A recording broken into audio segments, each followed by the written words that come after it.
ज्ञान है, इसके अंदर आपको बहुत गहनता से जाना होगा।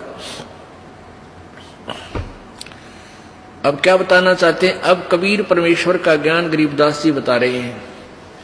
सार वस्तु तो अंदर लीनी, सुकच मीन को दीक्षा देनी, सुकच मीन मिलती ना भाई, स्वाति सीब सब ऐली जाई। सुकच मीन की टक्कर लागे, जब मोती सो है गल धागे, खारा नीर गंध हो जावे है, दो पड़ खुले कौन चितावे। सुकच मीन सतगुरु जल माही, स्वाति सीप का मेल कराही, ऐसे सतगुरु मिले जिज्ञासी, जद पावे वो पद अविनाशी। सुकच मीन सतगुरु हो आया, जिन ये भेदी भेद बताया, क्रम कुसंगति खारा नीरा, मोती खंड होत नग हीरा, बैरागर धम गिरती पावे, चलता हीरा तुरंत लखावे, धम गिरती हीरे को जाने, यूं सतगुरु लावे चोट निशाने। अभी आपको बताया था कि एक सीप होती है, और सीप जब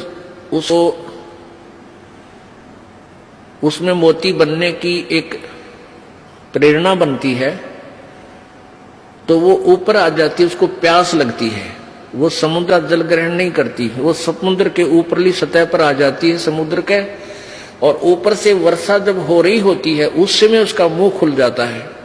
जिस हो रही हो तो खुला हो, तो उसमें वर्षा हो रही हो तो उसमें से वो बूंद ग्रहण करते, उसको स्वाति बूंद बोलते हैं, स्वाति। और उसको फिर वो मुंह बंद हो जाता है, उसके अंदर मोती बनना शुरू हो जाता है। मोती बनते बनते क्या होता है, फिर उसका दोबारा मुंह खुलना शुरू हो जाता है स्वाति सीप का, और उसके ऊपर एक मांस का एक पर्दा सा छा जाता है। मोती के स्वाति के ना उस सीप के मुंह पे एक मांस का पर्दा सा, एक जैसे मकड़ी का जाड़ा देखा हो आपने, सफेद सफेद सा कपड़े जैसा होता है, ऐसा एक मांस का ऊपर कवर सा लग जाता है, और अंदर वो मोती बन जाता है। अब मोती स्वाति भी मिल गई और सीप भी है। अब क्या बताते हैं कि जब वो मोती परिपक्व हो जाता है अंदर, तो उस सीप के अंदर से एक विशेष महक आनी शुरू होती है मांस की, पके हुए जैसे मांस की। तो एक बहुत ही पतले से मुंह की एक मछली होती है, पतले से, उसको सुकच मीन बोलते हैं। पतला सा मुंह, पेन कैसा हो उसका मुंह, तो वो क्या करती है, मांस खाने के उद्देश्य से उस सीप का, उस मांस का कवर के ऊपर पर्दा सा होता है, उसको खाने के लिए उसमें टक्कर मारती है, उसको खाना चाहती है। वो लगते ही वो पर्दा सा फट जाता है और मोती उसमें से निकलकर समुद्र में गिर जाता है। अब क्या बताते हैं, कितना गहरा ज्ञान है इस दो अक्षर में, दो लाइनों में। सार वस्तु तो अंदर लीनी, सुख जमीन को दीक्षा देनी, सुख जमीन मिलता ना बाही, स्वाति सीप सब ऐड़ ही जाही। सुख जमीन की टक्कर लागे है, जब मोती सो है गल धागे। अब क्या बताते हैं, मनुष्य जीवन भी आपके पास है और सतगुरु भी मिल गया आपने, आपको सही मंत्र भी मिल गया, और यदि सारनाम नहीं मिला तो भी आपका यो मंत्र भी और आपका जीवन भी दोनों व्यर्थ, जो पहले दूसरे द्वितीय मंत्र तक। अब कहने का भाव ये है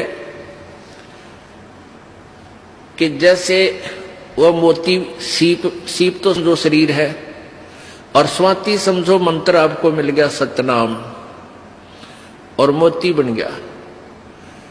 और सुख जमीन मिलता ना भाई, स्वाति सीप सब ऐड़ ही जाए। सार नाम आपको नहीं मिला है, और आखिरी सांस तक आपकी इसके अंदर श्रद्धा, पूरे गुरु जी में श्रद्धा, यानी आखिरी सांस तक इसकी जाप नहीं किया। यहां एक उदाहरण दिया है कि यदि ये सार नाम आपको नहीं मिलता तो तुम्हारा ये सतनाम तक की कमाई भी और आपका ये जीवन भी व्यर्थ जाता। व्यर्थ का तात्पर्य ये, क्योंकि यहां एक विशेष ध्यान से सुनने वाली बातें हैं, घबराना नहीं।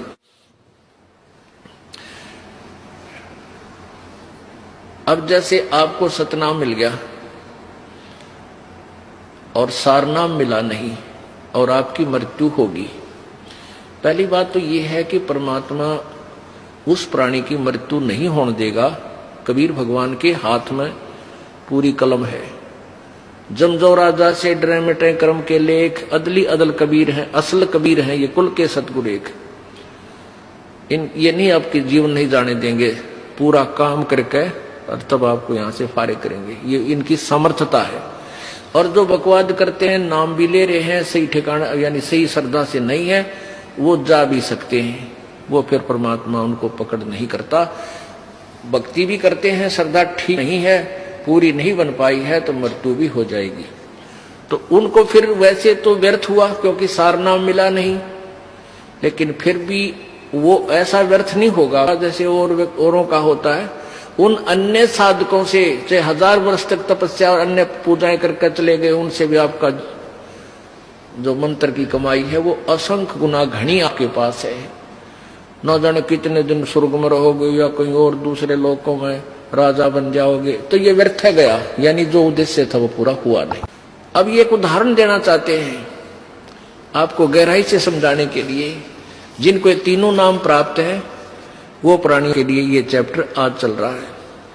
सुकच मीन मिलता ना भाई, स्वाति सीब सब ऐड़ ही जाई।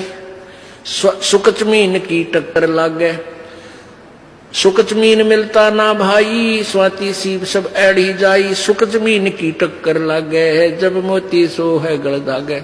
अब सुकच मीन ने उस सीप के उस मांस के टुकड़े को खाने के उद्देश्य से टक्कर मारी, वो खड़क दे ही मोती नीचे निकल गया। तब वो मोती निकाला गया गोताखोरों के द्वारा और फिर उस मोती की कीमत हुई, फिर वो सीने पर आकर सुशोभित हुआ। परमात्मा हमें बताना चाहते हैं कि पूरी साधना पूर्ण सम से प्राप्त करके ही आप परमात्मा के दरबार में सुशोभित हो पाओगे, अर्थात पूर्ण मोक्ष प्राप्त करोगे। फिर आगे क्या बताते हैं, पूरे गुरु के बिना ये काम नहीं बनता। सुकच मीन सतगुरु हो आए, जिन ये भेदी भेद बताया। कर्म कुसंग खारा नीरा, मोती खंड होत नग हीरा। बैरा गर्दम गिरती पावे, चलता हीरा तुरत लखावे। दम गिरती हीरे को जाने, न्यो सतगुरु लावे चोट निशाने। अब ये हीरा जो होता है ना, एक हीरा, ये पत्थर में बन जाता है, पत्थर में होता है, पहाड़ में।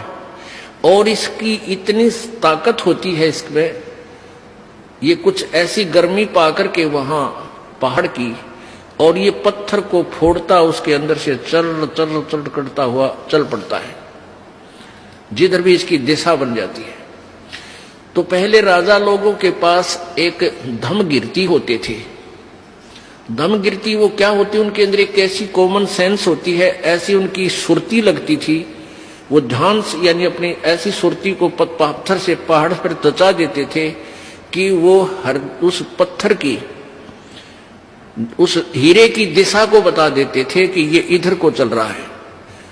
अब जैसे उनके पास बैठ जाते पहाड़ के, और उस आवाज से अंदर हो रही आवाज बहुत गहरे, किसी को नहीं सुन रही वो बाहर, उसकी सुरती उससे कनेक्ट हो जाती, और वो फिर सुनता है ऐसे कान से लाकर कि वो इधर उसकी दिशा है, वो बता देता इधर आ रहा है, इस स्पीड से आ रहा है। तो आगे जाकर राजाओं से बता देते थे कि यहां एक खोद दो, इसको गड्ढा इस पहाड़ के बीच में, या खुदाई करवा दो, ये वहां तक इस समय में पहुंच जाएगा।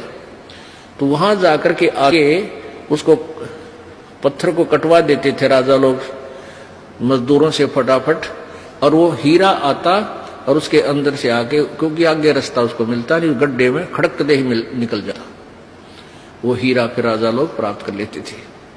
तो क्या बताते हैं, बैरागर धम गिरती पावे, चलता ही तुरत लखावे।